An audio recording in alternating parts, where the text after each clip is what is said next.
দুঃখের মূল কারণ পুনর্জন্ম। পুনরপি মাতৃগর্ভে জন্ম নেওয়াই হলো দুঃখের কারণ। আমরা মাতৃগর্ভে যদি না আসতাম, আমাদের এই কর্মফল ভোগ করতে হতো না, জরা মৃত্যু ব্যাধি ভোগ করতে হতো না। এই জন্য শঙ্কর বলছেন, দুঃখ মানে এই জগতের দুঃখ না, এই যে পুনঃ পুনঃ জন্ম মৃত্যু চক্রে আবর্তন হওয়া। ভগবান শঙ্করের শরণ নিলে, তার আরাধনা করলে, হরিভজন করলে দুঃখ সমূহ দূর হয়। কোন দুঃখ? তাকে আর পুনঃ পুনঃ জন্ম মৃত্যু চক্রে আসতে হয় না, তাকে আর প্রারব্ধ কর্মফল ভোগ করতে হয় না। ভজত অখিল দুঃখ, ভজত অখিল দুঃখ সমহরণম প্রণমামি শিবম শিব কল্পতরুম। ভগবান শঙ্করের জীবনে কেবল দুটি কাজ, একটি হরি কথা কীর্তন করা আর ভগবানের নামকেই সর্বদা স্মরণ করা। এই জন্য আজ এমন এক পাবনী তিথিতে আমরা হরিকথা শুনতে বসে, ভাগবত ভগবান শঙ্করের একটা পরিচয় দিয়েছে। আজ ভগবান শঙ্করের মহিমা ছাড়া অন্য কথা আসবে না। আপনাদের একটুখানি বলি, এই জগৎ স্বপ্ন। এই জন্য দেখুন, পশু পাখিদের আহার নিদ্রা মৈথুন আদি আছে, মৃত্যু আছে। ওটা যদি আমারও থাকে তাহলে পার্থক্য কি? পার্থক্য এই, পশু পাখিরা ভোগজনী, ভজনজনী নয়, তারা ভজন করতে পারে না। তা আমার জীবনেও যদি ভজন না থাকে, হরি ভজন না থাকে, তাহলে পশুর সাথে আমার সব কটি বিষয়ে মিল আছে। আহারে, নিদ্রায়, মৈথুনে তাদেরও সন্তানাদি হয়, আমাদেরও হয়, তাদেরও জরা মৃত্যু ব্যাধিগ্রস্ত হয়, আমরাও হই। শুধু পার্থক্য, পশুরা হরিভজন করতে পারে না, মানুষ বিবেকশীল, বিবেকে প্রধান, এই জন্য সে ভজন করতে পারে। আচ্ছা, কারো নৌকা পেল, বড় নৌকা পেল, ভালো মাঝি পেল, কিন্তু ওপারে যেতে পারল না, সে দুর্ভাগা, সে ভাগ্যহীন। তেমন আমরা গুরুরূপ মাঝি পেলাম, এই দেহরূপ তরণী পেলাম, কিন্তু সংসার সাগর পাড়ি দিতে পারলাম না, ডুবে মরলাম। এর থেকে ব্যর্থতা আর কি আছে? যার কাছে নৌকা আছে, মাঝি আছে, অথচ ওপারে যেতে পারছে না, ডুবে মরছে, এর থেকে হতভাগ্য জগতে কে আছে? গুরুরূপ কাণ্ডারি পেলাম, দেহরূপ নৌকা পেলাম, অথচ সেই নৌকায় উঠে মৃত্যুর ওপারে যাওয়ার চেষ্টা করলাম না। এর থেকে বড় ব্যর্থতার কি আছে? আর আমরা তো সেই ব্যর্থতার কবলে পড়ে গেছি, পার হওয়ার চেষ্টা আমাদের নাই। ভবসাগর তারণ কারণ হে যতই গাই, পার হওয়ার চেষ্টা কোথায়? দেখবেন প্রায়শ মানুষ একটা প্রার্থনা করে যজ্ঞে, স্তুতিতে, ওং সর্বে ভবন্তু সুখিনঃ সর্বে সন্তু নিরাময়া। আমার প্রশ্ন, আমরা প্রত্যেক দিন উচ্চারণ করি, হয়তো অনেকেই করেন যে জগতের সকলেই সুখী হোক, কিন্তু সুখী হয় কি করে তা বলেন তাকে। আচ্ছা, এই যে আমরা বলি জগতের সকলে সুখী হোক, হয়তো সকলে সুখী? যিনি বলছেন তিনিও সুখী হন তো? সুখ কিসে হয় তা বলে না, বলে সবাই সুখী হোক। সর্বে সন্তু নিরাময়া, কেউ যেন ব্যাধি ভোগ, রোগ ভোগ না করে। তো রোগ ভোগ করতে হবে না সেই বিধানটা আমরা জানি তো, না শুধু মুখে বললেই, প্রার্থনা করলেই হয়ে যায়, সুখী হওয়া যায়, নিরোগী হওয়া যায়? সেটি ভগবান শঙ্কর জানাচ্ছেন, সুখ একমাত্র ভগবত ভজনে আছে, অন্য কোথাও নাই। আর এই জন্ম মৃত্যু জরাব্যাধি মুক্তি আসতে পারে এই ভগবত ভজনের দ্বারা, যদি ভগবত ধামে ফিরে যেতে পারো, জন্ম মৃত্যু এড়াতে পারো। পুনঃ মাতৃগর্ভে জন্ম নেওয়াই হলো জন্ম মৃত্যু জরাব্যাধি প্রারব্ধ অভিশাপ ভোগ করা। আচ্ছা, বাংলাদেশের টাকা ইন্ডিয়ায় গিয়ে সরাসরি চালাতে পারবেন? ইংল্যান্ডে গিয়ে চালাতে পারবেন? পারবেন না। ওই দেশে আলাদা আলাদা রুপি আছে, ডলার আছে, নাকি না এই দেশের 1000 টাকা নিয়ে চলবে? চলবে না।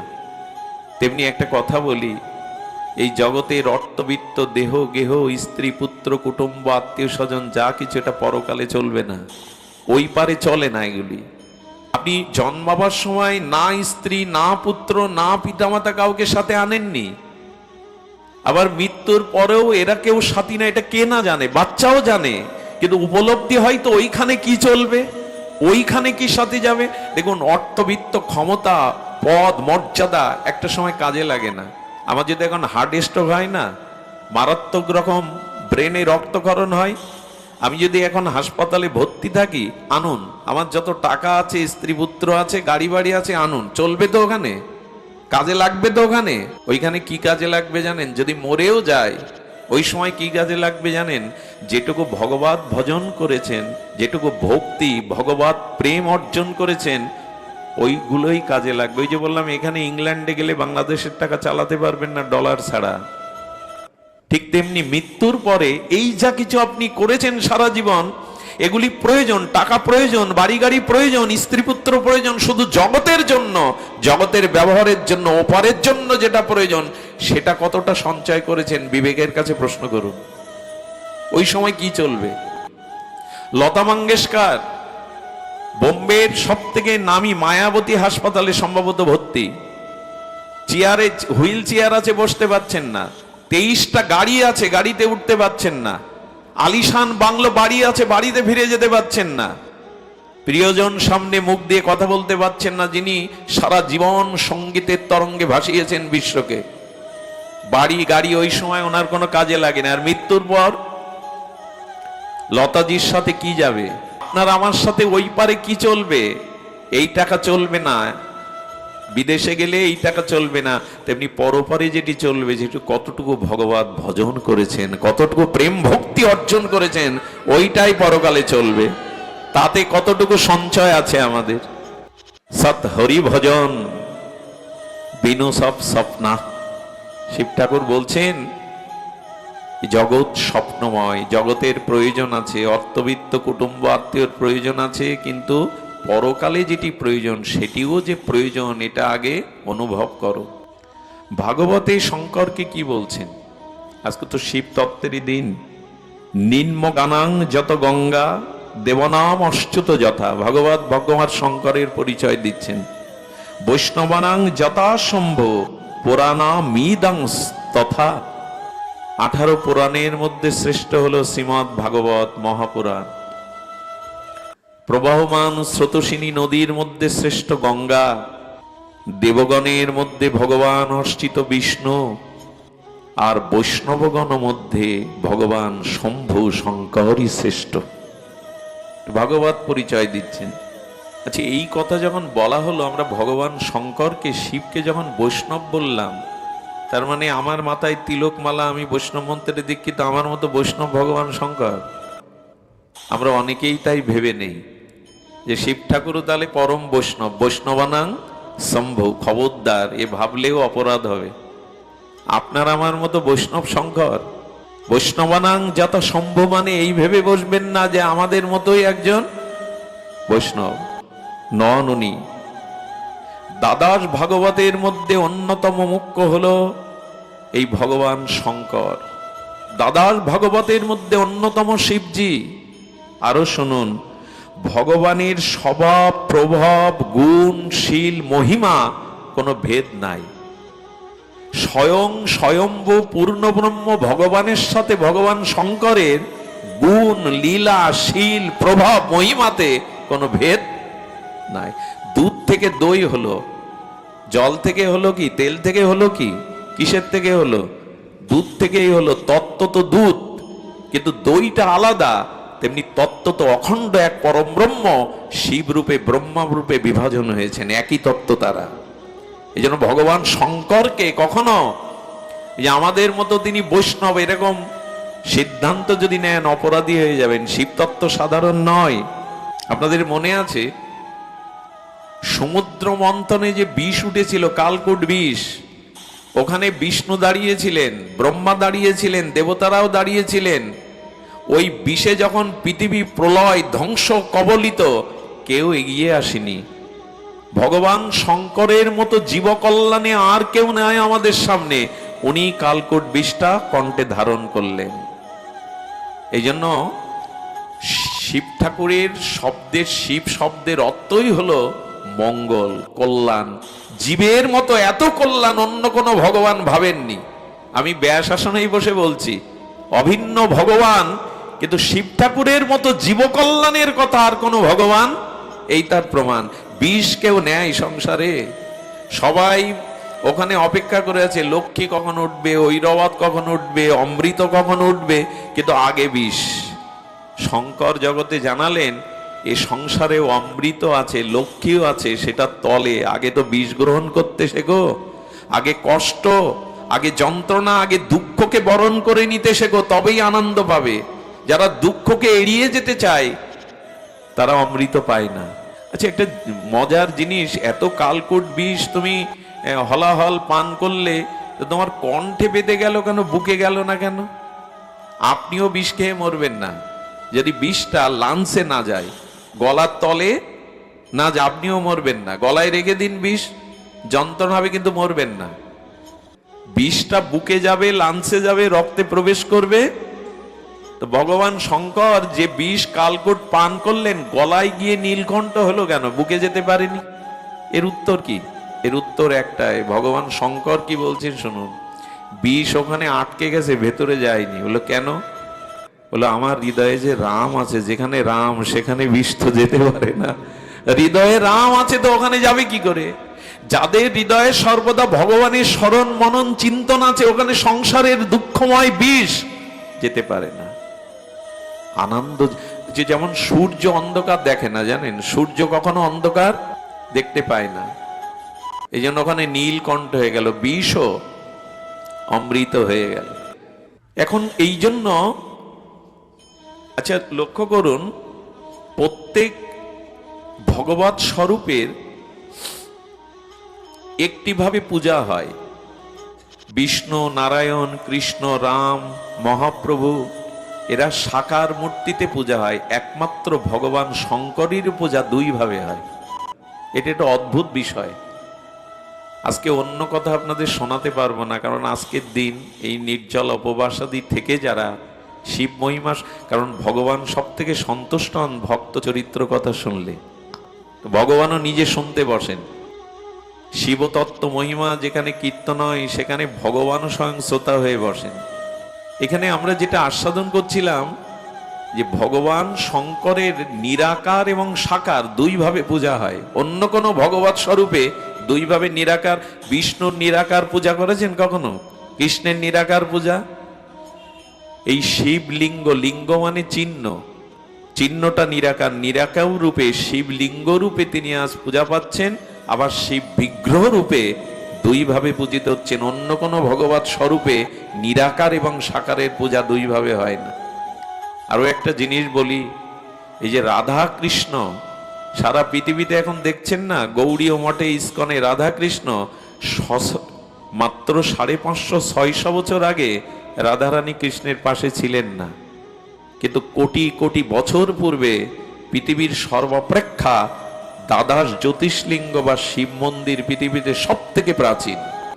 সরগোস্বামী এবং মহাপ্রভু এসে যুগল ভজন চেনালেন। এর আগে কবি জয়দেব, বিল্লমঙ্গল ঠাকুর, এরা ভজনের, যুগল ভজনের কথা বলে গেছে, মঞ্জুরি ভজনের কথা, কিন্তু 600 বছর আগে রাধারানী বামে পায়নি কৃষ্ণের।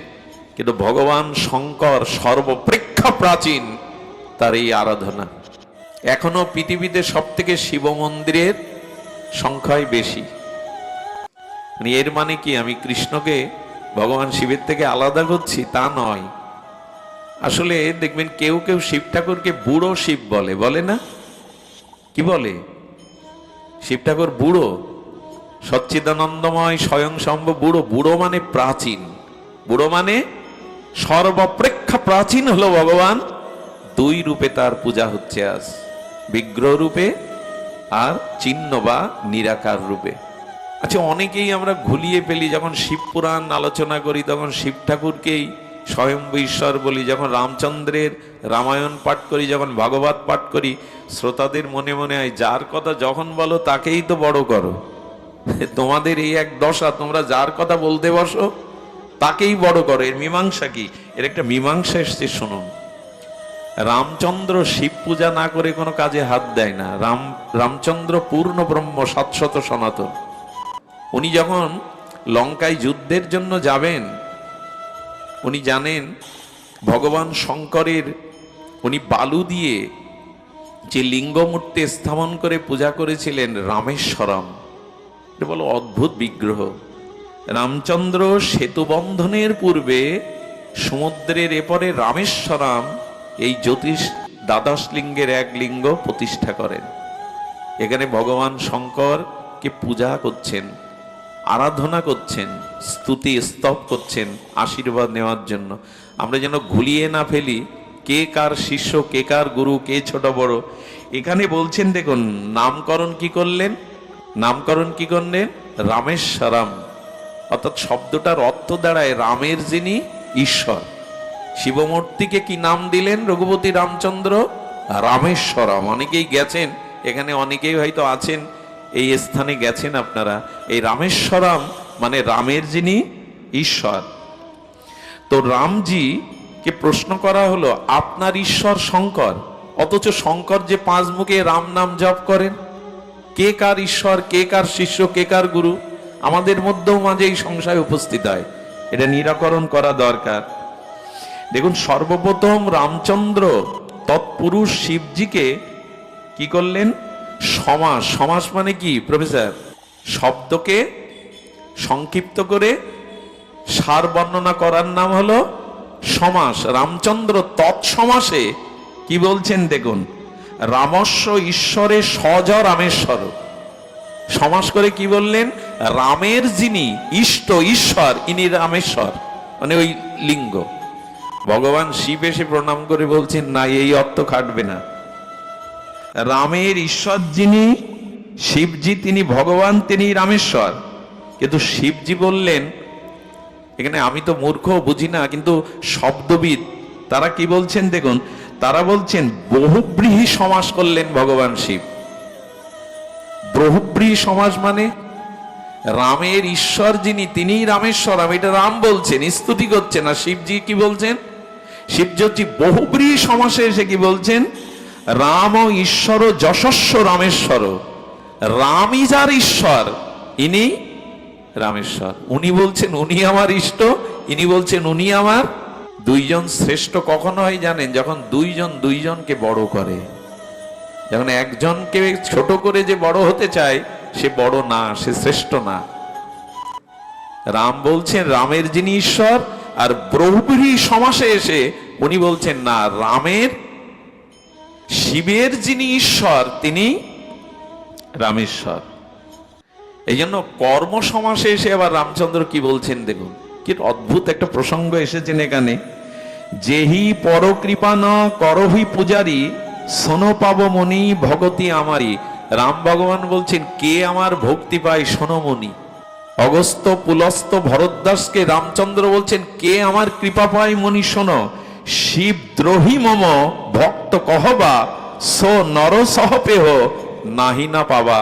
শিবকে যে ক্ষুদ্র দৃষ্টিতে দেখে, দোষ দৃষ্টিতে দেখে, সে আমার কৃপা পাওয়ার যোগ্য নয়, স্বয়ং ভগবান রামচন্দ্র বলছে। অনেক সময় আমরা শিব নিন্দা করে ধুয়ে ফেলি। খবরদার, শিব তত্ত্ব ঘাটাঘাটি করতে গেলে আগে গুরু কৃপা শাস্ত্র কৃপা জেনে তবে শিব তত্ত্ব ঘাটাঘাটি করবেন।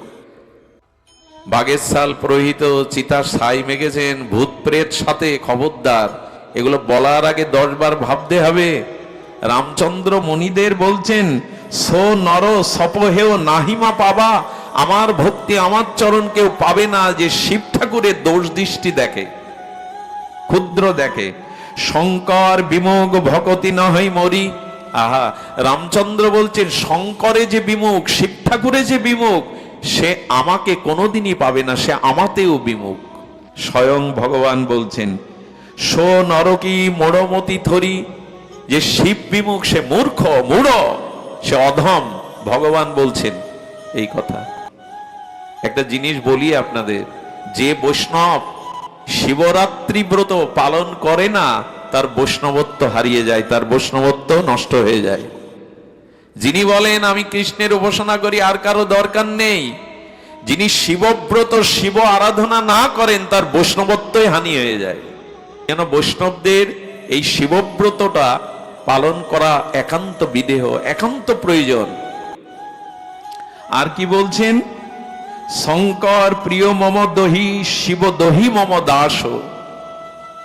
আমাকে কেউ দ্রোহ করলেও, আমাকে কেউ নিন্দা ক্ষুদ্রতা করলেও আমার সে দাস থাকে, কিন্তু শিবের যে নিন্দা করে, শঙ্করের যে নিন্দা করে, সে আমার দাস হতে কখনো, আমার দাস হলেও তাকে আমি দাস বলে স্বীকার করি না। বৃন্দ, এইসব তাত্ত্বিক আলোচনা মানুষ এখন শুনতে চায় না, ঘুম পায়, অলসতা আসে, বাড়ি যাওয়ার জন্য হাত ঘড়ি তাকাতে থাকে। তত্ত্ব আলোচনা তো আমরা নিতে পারি না, আমরা একটু লীলা কথা শুনতে চাই, কিন্তু তত্ত্ব আমাদের জানতে হবে। আজ ভেদ করতে গিয়েই সনাতন ধর্ম সব শেষ, আজ এই ভেদ করতে গিয়েই সব শেষ হয়ে গেল। শিবজির এক নাম আশুতোষ। আসুন আমরা একটু লীলা কথা বলি, বেশি সময় নেওয়ার অধিকার নেই। আপনারা ব্রতধারী অনেকেই আজ ব্রত আছেন, এখনো শীত চলে যায়নি, বসন্ত সমাগম হলেও দক্ষিণা বাতাস এখনো ঠিকভাবে আমাদের কোকিলও এখন সেভাবে ডাকেনি। তবে এইটুকু বলবো, আজকের রাত্রি একটু জাগরণেরও রাত্রি, অন্তত রাত্র 2 প্রহর জাগা দরকার। আজকের নিশি অন্য নিশির মতো নয়। ভগবান শঙ্করের মহিমা আমরা বলছিলাম যে তত্ত্বে ভেদ নাই, কিন্তু ভগবান শঙ্কর নিজেকে কি মনে করেন? ভগবানের সখা, ভগবানের সেবক, ভগবানের একান্ত প্রিয়জন, এরকম ভাবেন উনি। এই জন্য কেউ ভাববেন না উনি ভাবেন বলেই তিনি দাস হয়ে গেছেন। যেমন বলদেব শ্রীকৃষ্ণের সখা, বন্ধু, বড় ভ্রাতা, সবকিছুই অভিন্ন, টাকার এপিটোপিট, তেমন শিবতত্ত্ব এবং হরিতত্ত্ব ভেদ নাই। যিনি হর হরিতে ভেদ দেখেন তিনি নাম অপরাধী হন, কোটি জন্ম হরিনাম করলেও তিনি প্রেম পাবেন না। আচ্ছা, বিচার না করে যে যা চায় তাকে দিয়ে দেয়, একমাত্র শিব ছাড়া অন্য কোনো দেবদেবী ভগবান নেই। কথাটা কি বললাম? বিচার চিন্তা না করেই যে সব দিয়ে দেয়, এরই নাম শিব। মনে আছে ভস্মাসুরের কথা? তপস্যা করতে করতে কি বলছেন? বলেন, ভগবান শঙ্কর আমায় এই বদ্দিন যার মাথায় হাত দেব সে যেন ভস্ম হয়ে যায়। যেই বলেছেন আচ্ছা বিচার করবে তো ভগবান, বলে উনি বিচার নেই, যে যা তার কাছে চায় আশুতোষ তাকে তাই দিয়ে দেয়, বিচার না করে দেয়। পৃথিবীতে এমন কোনো ব্যক্তি নাই বিচার না করে কিছু কাউকে দেয়।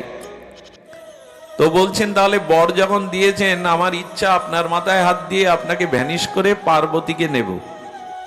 তখন শঙ্করকে বলছেন তাহলে এক কাজ করুন, বলে আমার মাথায় হাত দেবে, আর কি ইচ্ছা? বলে পার্বতীকে দিয়ে দিন। বলে নিয়ে নাও ততস্থ। নিজের বউকে বিচার না করে দিয়ে দিল।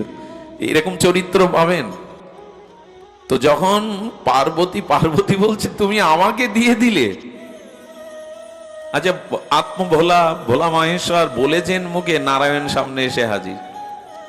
নারায়ণ মোহিনী রূপ ধরেছেন। কি রূপ? পার্বতীর থেকে আরো মোহিনী রূপের ছটাই। সামনে যেই রূপ দেখেছে, একবার পার্বতীর দিকে তাকাচ্ছেন, একবার মোহিনী রূপের দিকে। বলে আরে এর থেকে তো সুন্দরী এই। বললেন দেখো আমি তোমার হতে পারি, একটা প্রতিযোগিতা করতে হবে, নৃত্য করতে হবে। নৃত্যে যদি তুমি জিতে যাও তাহলে আমি তোমার হব, আর যদি হেরে যাও তাহলে আমি তোমার হব না।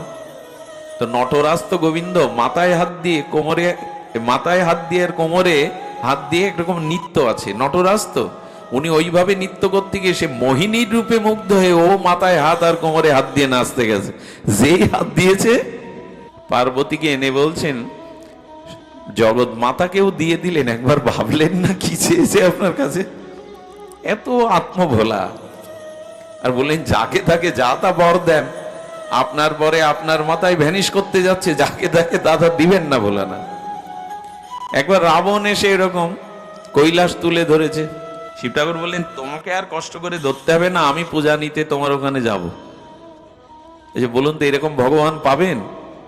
ওই যে লাইন দাঁড়িয়ে মনি ঋষিরা প্রণাম করছে ভগবান শঙ্করকে, রাবণ তো অভিমানী, বললেন আমিও লাইনে দাঁড়িয়ে প্রণাম করব নাকি? সে কৈলাস বেডে তুলে ধরেছে। শিব ঠাকুর বলছেন পার্বতী কৈলাসে তো ভূমিকম্প হয় না। বললেন আপনার এক চেলা তুলে ধরেছে কৈলাস আর আমাকে আপনাকে, তাতেই কম্প হচ্ছে। তখন বলছে বাপ তুমি যাও, আমি তোমার কাছে পূজা নিতে যাব। রাবণ মোহগ্রস্ত তো, পার্বতী রূপ সৌন্দর্য এক সময় মোহিত হয়ে মা ভাব ভুলে গেছে। মা ডাকলেই যে কাম যাবে এমন নয়, কাম এত শত্রু। মা ডাকলেই যে কাম যাবে তা ভাববেন না, বোন বললেই মাসি বললেই যে কাম যাবে অত সোজা না। কাম এত দুষ্পূরণীয়, এ কাউকে ক্ষমা করে না। কি করেছেন? পার্বতীর দিকে মোহ এসে গেছে রাবণের, উনি বলছেন অনেক বর দিয়েছেন, আর একটা বর দেন, পার্বতীকে আমায় দিয়ে দিন, তথাস্থ। যে একবার বিচার করবে না তুমি? যে যা চাই তাকে তাই এমন আর পাবেন না, এত আশুতোষ তিনি। পার্বতী আবার তখন বলছেন, ভগবান বিষ্ণুকে, নারায়ণকে ডেকে বললেন, এখন আপনি ছাড়া তো কোনো গতি নেই, আমাকেও দিয়ে দিয়েছে, আপনি বাঁচান। রাবণের সামনে এসে ভগবান নারায়ণ রূপ ধরে বলছেন, আচ্ছা শিব ঠাকুর যা বলে তুমি তাই সত্য মনে করো? বলে কেন? বলে যাকে দিয়েছে ও পার্বতী না, নকল। বলে দেখছি কাঁধে চড়েছি, নকল। বললো পার্বতী হলে তার অঙ্গ থেকে পদ্ম পরাগের পুষ্প গন্ধ বেরোবে। শঙ্কর তাড়াতাড়ি পার্বতীর গায়ে একটু দুর্গন্ধ সৃষ্টি করে দিলেন। তখন দেখছে, তাই তো মোহগ্রস্ত ছিল, তো ওর গাত থেকে দুর্গন্ধ ভেসে এসে বললেন, পার্বতী হতে পারে না, যার গায়ে পদ্ম পরাগ রেণুর গন্ধ প্রবাহিত হয় ইনিই পার্বতী। সঙ্গে সঙ্গে দেখছে দুর্গন্ধ, রাবণ ত্যাগ করে দিল। শিব ঠাকুরকে বলছেন, আর কত আমাকে ডাকবেন এইভাবে আপনার সমস্যার সমাধান? আপনি বারবার নিজের ঘরণীকে, শক্তিকেও যিনি দিয়ে দেন, তিনি কতটা আশুতোষ। তবে শুনুন, ভগবান শঙ্করের আজকে যারা শিবলীলা, শিব মহিমা শ্রবণ করেন, ভগবান শঙ্কর, আচ্ছা কিছু মনে করবেন না, একটু বিনোদ কথা বলি, মানে কৌতুক আছে না মানুষকে হাসানোর। আমার কি মনে হয় জানেন, বিষ্ণুকে পেতে গেলে বিষ্ণু লোক থেকে আনতে হবে নাকি? বিষ্ণু লোক কোথায়? পৃথিবীতে। আচ্ছা রামচন্দ্রকে আনতে গেলে ওই সেই যেখানে অযোধ্যা, লীলাময় অধৈর্যা, চিন্ময় অধৈর্যা, ওখান থেকে। ব্রহ্মালোককে ডাকতে গেলে ব্রহ্মা, কিন্তু শিব ঠাকুর আমাদের দেশি ভগবান। শিব ঠাকুর কৈলাস আর কাশীতে থাকেন, এ দুটো কোথায়? উপরে স্বর্গে, বিষ্ণুলোকে। কাশী কোথায়? এই ভূখণ্ডেই তো, এই পৃথিবীর ভূখণ্ডেই তো। কৈলাস কোথায়? আমার একজন বলেছিলেন একটু কৌতুক করে, শিব ঠাকুর হলো দেশি ভগবান, আর যে ভগবান আছেন তারা বিদেশি। পৃথিবীতে এরকম নাই তো। কৈলাসে যান শঙ্কর, কাশীতে যান শঙ্কর, এমনি কোথাও।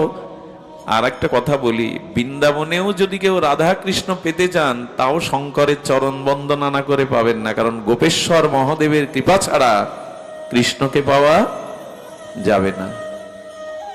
এই জন্য ভগবান শঙ্কর কি করেছেন? আরে এক পিতামাতা কাশীতে বসে জপ তপ করছেন, ব্রাহ্মণ ব্রাহ্মণী। ভগবান শঙ্কর সন্তুষ্ট হয়ে দেখা দিয়ে একটা বিল্লপত্রে একবার ওম নমঃ শিবায় বললেই সন্তুষ্ট। বর চাও? বলেন আমাদের কোনো পুত্র নাই, একটি পুত্র দিন।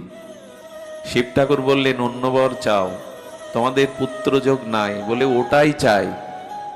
দেখুন ভগবানের কাছে নিজের ইচ্ছা মতো সব চাইবেন না, তাতে আপনার মঙ্গল কি কল্যাণ কি আছে ওটা আপনি জানেন না, এই জন্য ভগবানের বিধানটা মেনে নিন। আমি একটু কথা বলি, যাদের সন্তান নাই, দাম্পত্য জীবনে যাদের সন্তান সৌভাগ্য নাই, এরা আজকাল অনেক কৃত্রিম ভাবে, আসলে চাইতো পিতামাতা চাইতো একটা সন্তান, কৃত্রিম ভাবে এই সন্তান নিতে গিয়ে আমি অনেককে হারাতে দেখেছি।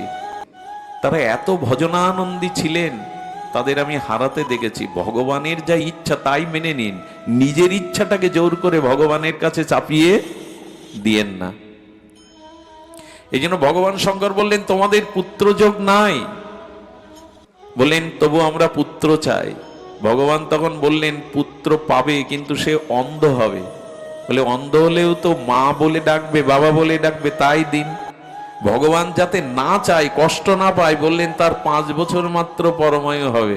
বলে তাই দিন, অন্তত মা ডাক তো শুনি। তথাস্থ বললেন।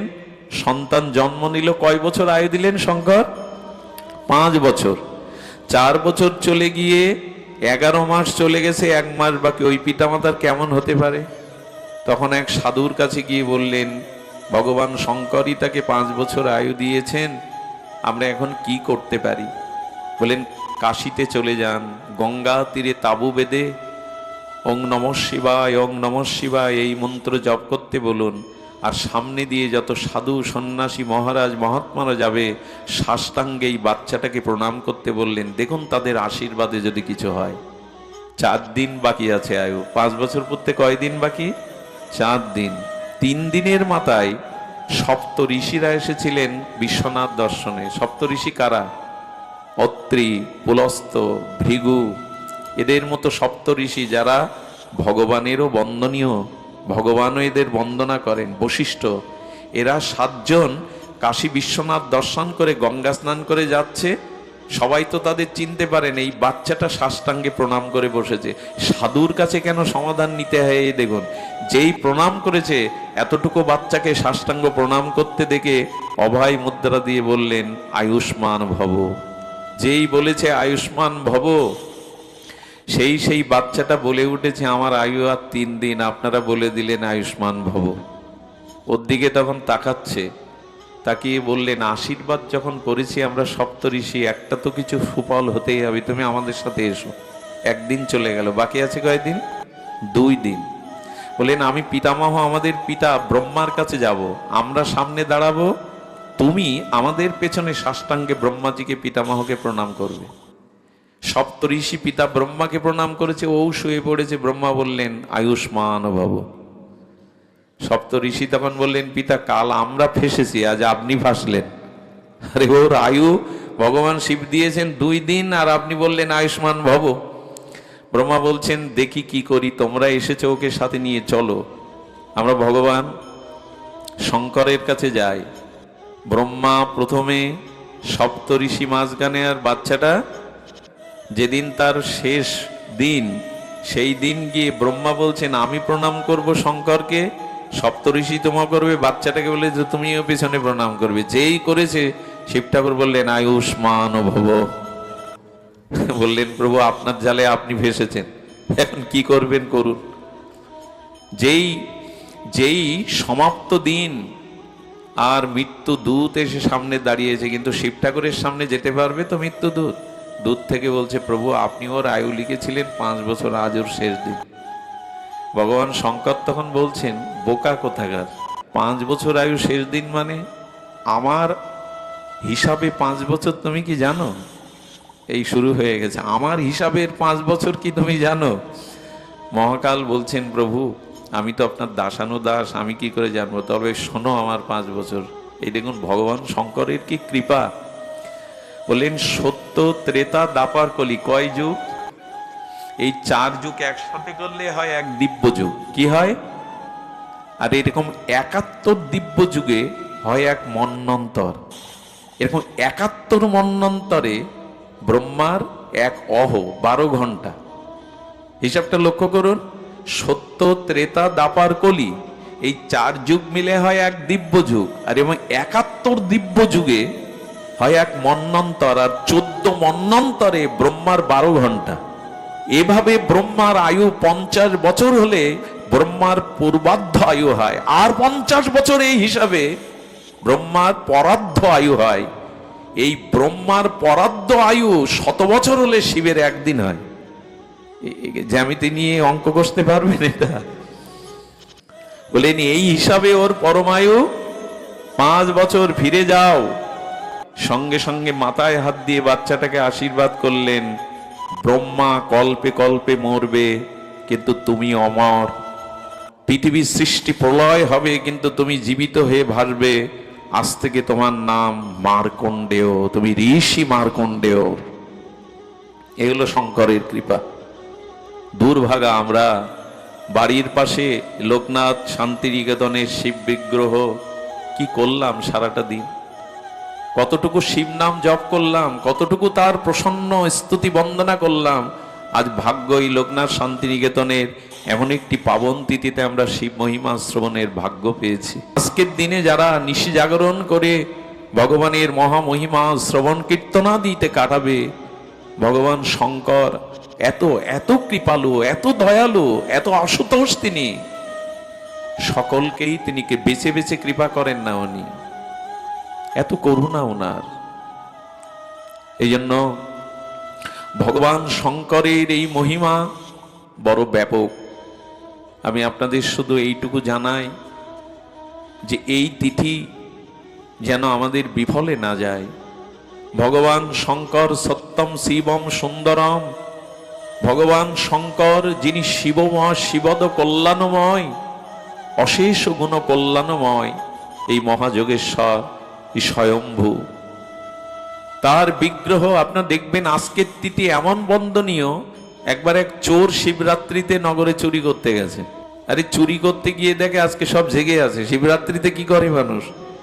চোর বলছে আমি আর দিন পাইনি, তিথি পাইনি, সব জাগার দিনে চুরি করতে এসছি। পাড়ায় সব জাগরণ দেখে ফিরে গেলেন। ফিরে যেতে যে বলতে ক্ষুধাও লেগেছে, সামনে দেখে এক মন্দির। বলে মন্দিরে তো মানুষ একটু ফুল ফল প্রসাদ রাখে, আর মন্দিরে টাকা পয়সাও প্রণামী থাকে, এই কাজটাই করি। গিয়ে দেখে জানলা খোলা, দরজাটা ভেজানো, তালা টালা নেই। বলে নিশ্চয়ই এটা শিব মন্দির, শিব মন্দিরে এইসব কিছু থাকে না। উনি গিয়ে ক্ষুধায় কাতর হয়ে ওই যে সব বিল্লপত্র অমুক টমুক দিয়ে গেছে, ফল আর কোথায় পাবে? ধুদ্রের ফল, আপেলও নাই, কিছুও নাই। বললেন হতচ্ছাড়া ঠাকুর, তো এখানে একটা ফলও মানুষ রেখে যায়নি। আরে ধুদ্রার ফুল কি খাবার? রাগ করতে করতে ঘুমিয়ে পড়েছে। ঘুমিয়ে মানে একটু ক্লান্ত হয়েছে।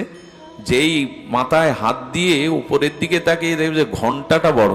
শিব মন্দিরে আর কিছু না থাক, ঘন্টা থাকে বড়। বলে রামচন্দ্র হলে একটা ধনুক থাকতো, বেজলে কিছু হতো। ভগবান থাকলে হাতে একটা বাঁশিও থাকতো, নুপুর থাকতো, ওটাও বেঁচে কিনে কিছু হতো। এর তো কিছুই নেই। হ্যাঁ, কিছুই নেই। তবে ঘন্টাটা খুলি, ঘন্টাটা হাতে পাচ্ছে না। ঘন্টা পাড়তে গেলে দেখছে শিবের মাথার উপরে পা দিয়ে ঘন্টা পাড়তে হবে। সরাসরি ভগবান শঙ্করের মাথায় পা দিয়ে ঘন্টা নাড়তে থেকে যেই নেড়েছে, শিব ঠাকুর প্রকট হয়ে গেছেন। বলে আপনি ভগবান শঙ্করকে দেখে মরছি তো প্রায়। বলে সবাই আমাকে ফুল জল বেলে পাতা দিয়ে গেল, তুই তো তোকেই দিয়ে দিলি আমার মাথার উপরে, এই জন্য আমি সন্তুষ্ট হয়েছি। তুই তো তোকেই দিয়ে দিলি, এমন পাবে না আর। বলে তুই তো তোকেই দিয়ে দিলি আমার মাথার উপরে, বর চা। ভাবা যায়, অবাক হয়ে চরণে লুটিয়ে পড়েছে। এত দয়ালু তুমি, চোরকে বর দিতে আসছো প্রকট হয়ে। এই তার মহিমা। এই জন্য শিব নামের অনন্ত মহিমা, শিবতত্ত্বের অনন্ত মহিমা। দুর্ভাগ্য আমারই, আমি দেবনাথে জন্মগ্রহণ করেছিলাম জানেন। এই দেবনাথটা হলো শিবগোত্র। এখন কি অবস্থা হয়েছে জানেন? ঠাকুর দাদা কবজি ডুবিয়ে দুধ খেত, এখন আমি ফ্যানও পাই না। আজ যোগী দেবনাথরা ভুলে গেছে তাদের ইতিহাস। আপনি যদি তারকেশ্বরে কখনো জল দিতে যান, যদি শোনে আপনি শিবগোত্র, আপনার উপনয়ন দীক্ষার প্রয়োজন নেই, আপনাকে আগে লাইনে দিয়ে দেবে। যান। নেপালের রাষ্ট্রগুরু, নেপাল যখন হিন্দু রাষ্ট্র ছিল, এই রাষ্ট্রগুরু দেবনাথ সম্প্রদায়কে করা হতো। আমাদের শ্যাম গোত্রীয়, কিন্তু আর চারিদিকে যখন দেখি দেবনাথদের উপনয়ন নেই, তাদের ভজন নেই, তখন বড় কষ্ট হয়। এই দেবনাথ যোগী সম্প্রদায়ের ইতিহাস ঐতিহ্য ভুলতে বসেছে। আমাদের গোত্রটাই শিবগোত্র। কৃষ্ণ ভজনে কোনো জাতকুলের বিচার নাই, আর ভগবান শঙ্করের কাছে তো নাই। তাই আপনাদের কাছে নিবেদন রাখবো যে আপনারা কৃপা করে এই তিথিটাকে বহু মানন করবেন। যারা এবছর ব্রত করেননি, আজকের দিনে যারা ব্রত না করে অথচ সনাতন ধর্মে জন্মগ্রহণ করেছে, তারা বড় দুর্ভাগা। জিহ্বার লালসা একটা দিনে যারা নিয়ন্ত্রণ করতে পারেনি, আজকের দিনে, আজকের এই তিথি সাধারণ কোনো তিথি নয়, মহাশিবরাত্রি বলা হয়, এটা অন্য দিনের মতো নয়। আজকের দিনের এই পাবনী তিথিতে, এই বন্দনীয় তিথিতে আমাদের পরম শিব ঠাকুরকে জানেন আদি গুরু। শ্রীকৃষ্ণ হলেন জগৎ গুরু, আর শিব ঠাকুর হলেন আদি গুরু। ভগবান শঙ্করই হলো গুরুর গুরু, আদি গুরু। গুরু বাদ দিয়ে কোনো ভজন হয়? আর আজকের দিনেই এসেছিলেন প্রাতঃস্মরণীয় পরম বন্দনীয় বৈষ্ণব সেবার মূর্তিমন্ত বিগ্রহ।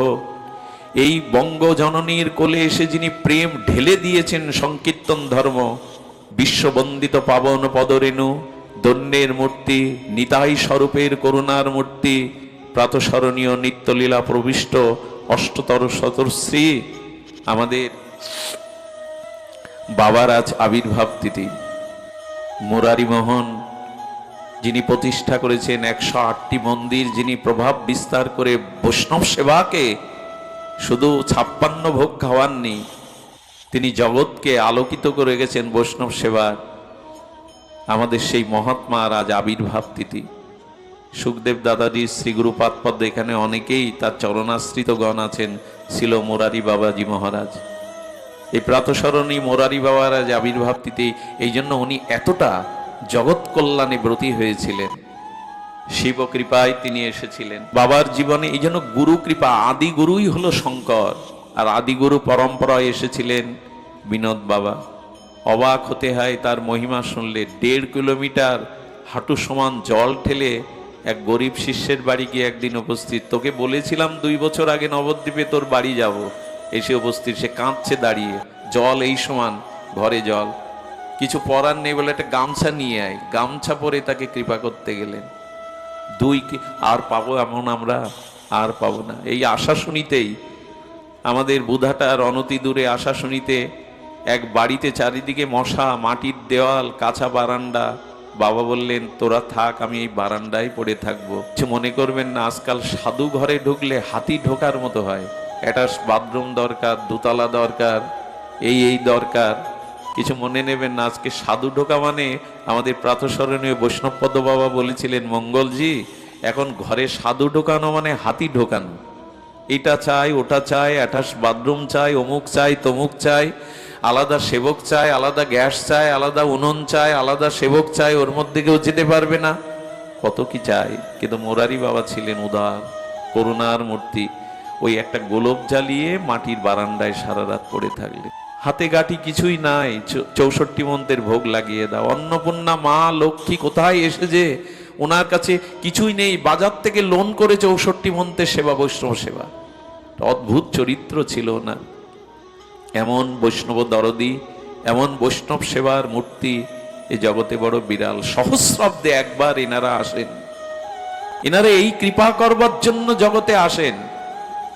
তো আজ তার আবির্ভাব তিথি, তাকে পুষ্পাঞ্জলি, তাকে হৃদয়ের সমস্ত নিগড়ানো অনুরাগ দিয়ে প্রণাম জানায়। বড় ভালোবাসতেন এই অধমকে। আমি যখনই বাংলাদেশে আসতেন একবার হলেও এই অবাকাকে ডাকতেন যে আমাকে একটু হরিকথা শুনিয়ে যাও। একবার তার অষ্টসাত্ত্বিক বিকার দেখেছিলাম, লালাজ হচ্ছে, চোখে লাল জল ঝরছে, স্তম্ভিত মূর্তি হয়ে গেছেন, চোখ দুটো ঊর্ধ্বমুখী। আমরা মহাপ্রভুর সন্ন্যাস কথা বলতে বলতে তার এই দশা হয়ে গেছিল। আজও আঁচলে পেতে তার সেই ভক্তি অর্ঘ্য লালাগুলো রেখে দেওয়া ছিল। ভক্তরা সেটি কাপড়ে ধারণ করেছিল, শুদ্ধ বস্ত্রে। এই দৃশ্য আমি আর দেখিনি। বুকের মধ্যে টেনে নিয়ে বড় আশীর্বাদ করছেন, রাধা কথা বলো, ব্রজের কথা বলো। এইসব মহাত্মারা এখন বিরল। একবার রাধা কুণ্ডে দেখেছিলাম, ওই রাধা কুণ্ডে তিনি পাদুকা পায়ে দিতেন না। রাধারানীর জায়গা কিনা, পাটা ঝিল, কাকর ফুটে ফুটে ফেড়ে গেছে, রক্ত ঝরছে, তবু পাদুকা নাই। যে থানটা পড়ে আছে 5-6 মাস, সেই থানটা উনি ধননি, কাচেননি, পুরো তামাটে হয়ে গেছে ব্রজের ধুলায়। বাবাকে প্রশ্ন করা হয়েছিল, বাবা থানটা একটু ধুয়ে দেখ। ভক্তরা বলে আমার তো প্রেম ভক্তি নাই, এর সাথে মিশে আছে ব্রজের ধুলি। ব্রজের ধুলি মাখা কাপড় অঙ্গে রাখলে যদি আমারও প্রেম ভক্তি হয়, কিঞ্চিত হয়, এই কাপড়টাই পরে আছে। একবার একটা শাড়ি দেখলেন, সম্ভবত মথুরাতে। সেই শাড়িটার এত মূল্য, বাবার কাছে কিছু নেই, দেখে মনে হয়েছে এটা রাধারানীকে সিঙ্গার করাই পরাবো। বলছেন বাবা এই শাড়ির যা দাম তা। উনি দেখলেন গাটিতে নেই, বললেন শাড়িটা রেখে দিও, এটা আলাদা করে রাখো, এটা রাধারানীর, এটা রাধারানীর জন্যই। পরের দিন কোথা থেকে কার কাছ থেকে কি নিয়ে সেই টাকা নিয়ে আগে ওটা রাধারানীর নামে সংকল্প হয়ে গেছে, শাড়িটা চাই। সুধীবৃন্দ, মহারাজের কৃপায় স্বপ্নেতে দেখেছিলেন রাধারানী তার কাছে আলতা পরতে এসেছে, করুণাময়ী চরণে আলতা পরিয়ে দিয়েছিলেন। এই যে সেবা এবং আশীর্বাদ করেছিলেন প্রাতঃস্মরণীয় নিত্যানন্দ বংশবদংশ প্রভুপাদ তিনকড়ি গোস্বামী, যা তোমার বৈষ্ণব সেবায় হোক তোমার ব্রত। সারাটি জীবন তিনি এই আজ বৃন্দাবনে যারা গেছেন জানেন, রাজবাড়িতে বলুন, মুরারি মোহনে বলুন, নিঃশুল্ক অন্ন ওইখানেই পাওয়া যায়, প্রসাদ ওখানেই পাওয়া যায়। যে যায় তাদের জন্য বরাদ্দ করে গেছেন বাবা, নিঃশুল্ক থাকার জন্য, প্রসাদ পাওয়ার জন্য কাউকে 1 পয়সা দিতে হবে না। বিরল ঘটনা ব্রজে। আজ তার আবির্ভাব তিথি। সুধীজন, গুরু কৃপাই তো আমাদের ভগবত কৃপা। সেই গুরু কৃপায় আমাদের মধ্যে আজকেই সৃজন হয়েছেন এই আদিগুরু ভগবান শঙ্করের সাথে সাথে তার আবির্ভাব লীলা। ছোট্ট একটা কথা বলেই পাঠ বিশ্রাম করি, ধার্মিক কথা, যাতে আপনাদের হৃদয়ে কথাটা গেঁথে যায়, স্পর্শ করে। দেখুন, আমি আপনাদের কাছে একটা প্রশ্ন রাখতে চাই। বর্তমান সৎ ভগবত কর্ম বড় না পুণ্য বড়? আপনি অনেক জন্মে অনেক পুণ্য করেছেন, কিন্তু সেই পূর্ণ প্রাপ্তিতে বর্তমানে আপনি ভগবত ভজনে রত নয়, ওই পূর্ণ আপনার ধ্বংস ডেকে আনবে। খুব ধ্যান দিতে হবে। অনেক ধনীর ঘরে জন্মেছেন, এটা পূর্বজন্মের পূর্ণকৃত রাশির ফল, কিন্তু সেই ধন যদি উদারতায়, জীবকল্যাণে, মানব কল্যাণে ব্যয় না করেন, তবে ওই পুণ্যের দ্বারা যে ধন পেয়েছেন ওটাই আপনার বিনাশের কারণ হবে। পুণ্য কর্মের দ্বারা যা কিছু পান, তার সাথে যদি বর্তমান ভগবত ভজন যুক্ত না হয়, তাহলে ওই পুণ্যের দ্বারা যা পেয়েছেন ওটাই আপনার পতনের কারণ হবে। ধন সবসময় মঙ্গল ডেকে আনে না। ধন যদি ইষ্ট সেবায়, ভগবত সেবায়, জগতের হিত মঙ্গলে কাজে না লাগে, ওই ধন উদারতায় ব্যয় না করলে ওই ধনই অভিশাপ হয়ে আপনার জীবনকে ধ্বংস করে দেবে। আচ্ছা, রূপ পেয়েছেন, যাদের অনেক রূপ পেয়েছেন, এটাও পূর্বজন্মের পুণ্যের ফল, কিন্তু রূপ পেয়েও যদি বর্তমানে ভজন না করেন, তাহলে ওই পূর্ণকৃত রূপের অভিমানে, অহংকারে নিজে মরবেন, আর কতজনকে যে মারবেন তার শেষ নেই। আমি বলতে চাইছি কি? আমি বলতে চেয়েছি পুণ্যকর্ম অনেক জন্ম করে এই জন্মে ধনী হয়েছেন, মানী হয়েছেন, পদমর্যাদা পেয়েছেন, সম্মান পেয়েছেন, কিন্তু বর্তমান সময়টা আপনি ভজনে কাটাচ্ছেন না, তাতে যা হবার তা হবে। ওই পুণ্যটাই আপনার ধ্বংসের। এই যে কেউ ভালো হরি কথা বলতে পারে, বক্তব্য দিতে পারে, শাস্ত্র পণ্ডিত হয়েছে পুণ্য জন্মের, অন্য জন্মের পূর্ণকৃত, কিন্তু এটা যদি অর্থের লোভে মানুষকে নিজে আচরণ না করে অন্যকে কপটতা করে শুধু পাণ্ডিত্য, অর্থ, যশ খ্যাতির জন্য করে, অথচ বর্তমান সময়টা যদি ত্যাগ বৈরাগ্য ভজনে না লাগায়, ওই পাণ্ডিত্যই তার বিনাশের কারণ হয়ে যাবে। যে দয়া করে আমরা যে ধনী হয়েছে বলে আগামী জন্ম হব এমন নাই, রূপ পেয়েছি বলে আবার পাবো এমন নাই। বর্তমান সময়টা যদি ওর সাথে যুক্ত না করেন, সব ধ্বংসের কারণ হয়ে যাবে। তার সাথে আপনি বড় পদে থাকুন আর ধনী থাকুন, আর আপনার জীবনে রূপবান, ধনবান, ঐশ্বর্যবান, বিদ্বানও যদি হন, বিদ্যার সাথে সাথে যদি বর্তমান সময় আপনি ভজন না করেন, সব বিনষ্ট হয়ে যাবে। একটা দৃষ্টান্ত দেই। ট্রেনের বগি কয়টা?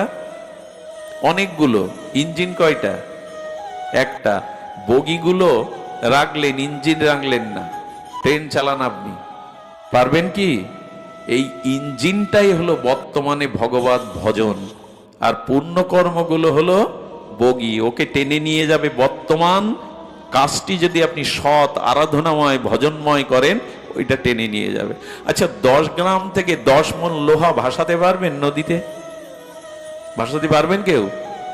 কিন্তু 10 মণ, 10 টন লোহা জাহাজের সাথে, নৌকার সাথে, কাঠের সাথে যুক্ত করে শুধু ভাসাবে না, ও আপনাকে ভাসিয়ে ওপারেও নিয়ে যাবে। এখানে কাঠটাই হলো বর্তমান ভজন, আর পুণ্যটা হলো লোহা। লোহা ডুবে যাবে যদি বর্তমান সময়টা ভজনে যুক্ত না করেন। লোহা ডুবে যায়, কিন্তু ওই লোহা কাঠের সাথে নৌকা করে 10 মণ লোহা যুক্ত করুন, ভাসবে, আপনাকেও ভাসাবে। তেমন আপনি পুণ্য ফলে যা যা পেয়েছেন, বর্তমানে যদি সময়টা ভজনে না লাগান, সৎকর্মে, ওই লোহার মতো স্বতন্ত্র ডুবে যাবে শুধু পুণ্যকর্মের দিকে চেয়ে থাকলে। যা পেয়েছেন পেয়েছেন। আমার কি মনে হয় জানেন, অনেক আয় করে বসে খাওয়া মানায়। ব্যাংক ব্যালেন্স, টাকা পয়সা থাকলে যদি আয় না করে বলেন বসে খাবো, তাহলে সব ভিক্ষার ঝুলি পাততে হবে 2 দিন পরে লোকের হাতে। ঠিক তেমনি পুণ্যকর্মে বাড়ি, গাড়ি, সম্মান, বিদ্যা পেয়েছেন, কিন্তু বর্তমান যদি উপার্জন না করেন, অর্জন না করেন ধর্ম, ওগুলো আপনাকে ডুবাবে। পুণ্য ফুরিয়ে যায়, পুণ্য চিরস্থায়ী নয়, কিন্তু ভজন হলো চিরস্থায়ী। আজকের এই পাবনী তিথিতে যারা এখানে হরিকথা শুনছেন, এটাই হলো স্থায়ী সম্পদ, এটা কেউ কেড়ে নিতে। এই যে হাত তুলে গৌর নিতাই শিব বলছেন, এই অলংকারটা খুলে নেবে না, কিন্তু হাতের আংটি খুলে নেবে, বালা খুলে নেবে, কিন্তু যে হাত দিয়ে আজকে ভগবান শঙ্কর বলেছেন এটা কেউ ভুলতে পারবে না। এইখানটাই অর্জন করুন, এই অর্জনই আপনাকে এগিয়ে নিয়ে যাবে। তাই আসুন, বিদায় বেলা, বিশ্রাম বেলা, আপনাদের এইটুকু জানা, এই পাবনী তিথিতে সময় চলে যাচ্ছে, স্বাস্থ্য গেলে, টাকা গেলে, নদীর জল ভাটায় গেলে আবার জোয়ারে আসবে, বাড়ি ভেঙে গেলে আবার বাড়ি করতে পারবেন, এক দেশে বাস না হলে আর এক দেশে বাস করতে পারবেন। সময় কিন্তু আর ফিরে আসবে না, সময় কিন্তু চলে যাচ্ছে। এই জন্য ভগবান শঙ্কর বললেন, আমার জীবনে দুটি কাজ, একটি হলো ভগবানের নাম সর্বদা স্মরণ করার, একটা হলো হরি কথা। আজ থেকে এই মহাপাবনী মহাশিবব্রত রজনীতে এই লোকনাথ শান্তিনিকেতনে আমরা আজ এইটুকুই ধারণ করে যাই, জিহ্বাটাকে নাড়ান আর হরি কথা কান কারা করে শুনুন।